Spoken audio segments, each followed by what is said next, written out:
Let me start off with the most fresh topic in my mind, because I just heard about it on a podcast earlier today, and they were talking about.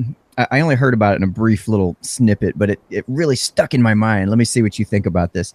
Now, there are some Rhode Island lawmakers trying to push a new law that says, okay, we're gonna tell your ISP to block your service from any kind of porno or any kind of offensive materials or anything like that. And if you want to be able to view those things, you have to pay a one-time fee of $20 by writing into your ISP, and then they will give you access to those things. And the money is supposed to help with funding sex trafficking or something like that. I think that's counterintuitive the way you said it, but personally, viewing porn is more of a moral issue. I leave that up to the individual and their own beliefs, but I'm not a fan of ISPs or literally any regulation that's going to be regulating free speech, which I think there's a few court cases from the Supreme Court that covers pornography underneath free speech. So you may not like it, but you should at least let people who want to watch porn if they want it for free. So let me read this specific little piece of verbiage for you.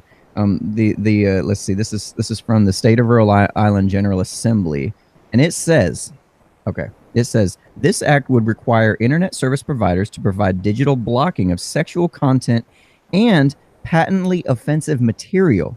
It would allow consumers to deactivate digital block upon payment of $20 fee. This act would take effect upon passage.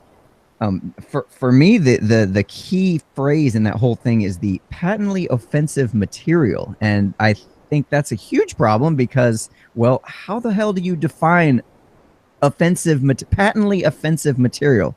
My first question is, offensive to who? Exactly. What offends me doesn't offend other people, and what offends them doesn't really offend me. It's a very amorphous tool in order to pretty much silence anything you don't actually like online, and that's why I'm against it. This is the first I've heard of it, but I hate it with my soul. Right? I mean, you look at the stuff and you're like, wait a minute. Okay, so the headlines are saying that the Rhode Island ISPs are supposed to be blocking porn usage, and you can pay for that. But what they're not specifically mentioning is that second part, which is the real insidious part, is the patently offensive material. And this really feels like a little sneaky backdoor method that lawmakers are trying to use to be able to block, I would say, any kind of wrong think or any kind of conservative thinking that you're not supposed to have in the mainstream now. And that's what it feels like is they're going to try to do this little backdoor thing. And from what I understand, they've tried to do this in a number of states. And if this does pass through, then they can use that as precedent to continue to block other people and other things that fall under the definition of offensive. I mean, what the hell? Well, it's always about grabbing power. This is definitely a power play, and I'm not surprised. They've been trying to do this for a while. They've done it. It was like just before Trump was elected president, they had talking about ISPs controlling things on the FCC, which should be abolished, by the way. Hi.